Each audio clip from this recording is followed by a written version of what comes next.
Nathaniel Clyne, is he being treated harshly by Liverpool, or is it actually just that he doesn't receive a short-term contract to see out the rest of this season? Let me know what you think in the comments below about this topic. I'm going to give you some of my thoughts, and then we can reflect on it in maybe a future video if there are any further developments. Now, Nathaniel Clyne, when he first turned up to Liverpool, was probably one of our best defensive players, but you have to look at who we had at that sort of point as well.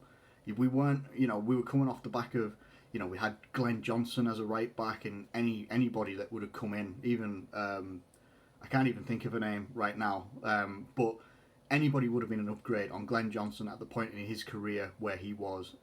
So Nathaniel Clyne coming in from Southampton, was brilliant. He was one of our best defenders at that point as well, but we didn't have very many good defenders, let's be honest. We didn't. It's just how we were at that time. You look at how the team is now morphed, and the fact that we have, like Trent Alexander-Arnold, people always question his defensive abilities, but he fits our system and our style of play very, very well. Then you look at Virgil van Dijk, unreal, godlike. Joe Gomez, fantastic, phenomenal. Andy Robertson, fantastic, phenomenal. That back four, I would happily see that back four play until any of them decide that they want to leave, or if they retire, or whatever happens, anything like that happens. And age is on their side. Definitely. I think Virgil van Dijk's the oldest out of all of them, and he's maybe 27, 28 at maximum. So there's still so many more years of growth. There's so much more to come. And then you've also got to look at where we are right now in terms of the youth setup as well. Now, centre-back wise, maybe we don't have, the most depth that we could have. But we've still got like a Nat Phillips that can come in, come back off loan. I think he's in the Bundesliga right now. I think. Can't remember where though. Stuttgart rings a bell, but I'm not entirely sure. Obviously, we've got Joe Gomez, very, very young, 20, 21 years old. Joel Matip, who was excellent last season and excellent at some times when he's come in this season as well. Obviously, Virgil van Dijk. Yes, we do have Dejan Lovren, but obviously we'd be looking to, maybe replace and upgrade on Dejan Lovren in the near future, I would say anyway. You look at left back, people always say we don't have full back options, but I feel that we do now. I feel that we've got some good depth. I think, obviously, Andy Robertson at left back, James Milner, who can play pretty much anywhere you put him. He'll play anywhere, the most adaptable player that I've ever known at Liverpool, that I can remember. Let me know if I'm wrong on that one, but he's just fantastic. Then you've got the likes of a Larouci, and I'm pretty sure Lewis is the left back, but I can't entirely remember his name, and I should have looked that up. But I think he played against Everton or something like that anyway. But we've got options there. Yes, we've got young options, maybe some unproven options as well, but I prefer the younger options as well. Give them the chance to come through the academy and develop with the team. I like that idea. Trent at right back, obviously your first choice. Then you've got, again, James Milner could go over there and he can do a good job there as well. Then you've also got Nico Williams, who looks like a very good emerging talent as a young right back. Then you'd also have to think, okay, with those sort of options, and I know I've covered defensive positions as well that Nathaniel Clyne doesn't play, he would essentially be a fourth choice right back. Now, not many teams have a fourth choice anything, really. You hear about second choice goalkeepers, third choice goalkeepers, but never really hear fourth choice of any sort of position, really.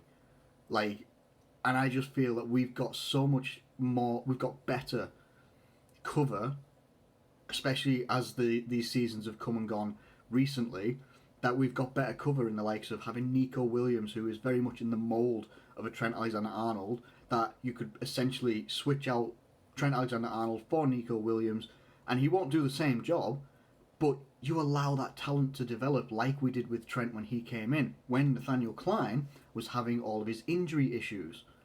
It's quite, poetic's not the right word, but along those sort of lines, it's quite something how Nathaniel Clyne's injuries have led to us having one of the best right backs in the world right now, if not the best, in my opinion, and probably a lot of other Liverpool fans' opinions as well. And that's just my thought. It's quite something how that can work out. He got his opportunity because someone was injured, and Trent's never. He's got both hands on that right back position, and if he ever decides to let it go, then someone else will come in.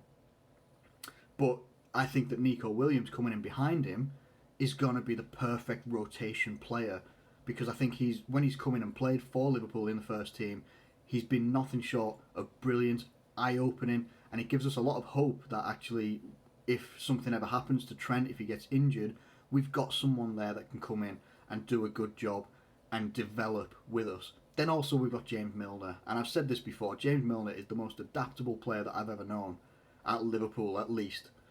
And he can play in that position, play very well. He might not have the pace and everything like that, and yes, no one at right back has the passing ability of Trent Alexander-Arnold, but he will do a very good job. Nathaniel Clyne is so far back in the pecking order because of these mysterious injuries as well. As I say, when he first came in, he was probably our best defensive player. Played a lot of games, played as many games as I can remember, if not playing entire seasons worth of games. But in the last 3 years, the last 3 seasons, he's played 10 games in total. Played no games this season whatsoever. And I'm telling, that's 10 games in 3 years across all competitions. That's, so you look at even a Premier League season on its own, 38 games a season. I'm not doing the quick maths on that one, but to do only 10 games in all competitions because of these mysterious injuries, a back injury, and then, people are talking about an attitude problem. No one's actually come out and confirmed that Nathaniel Clyne's got an attitude problem or anything like that, but he hasn't actively been an active contributor to Liverpool in the last 3 seasons, and he wouldn't be an active contributor to the end of this season anyway.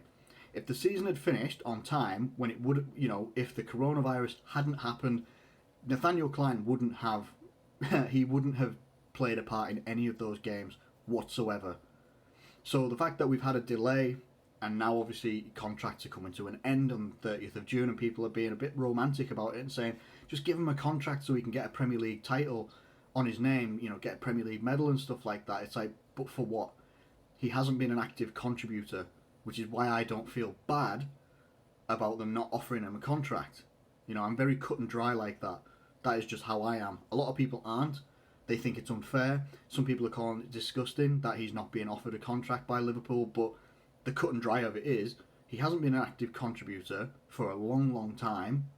3 years almost.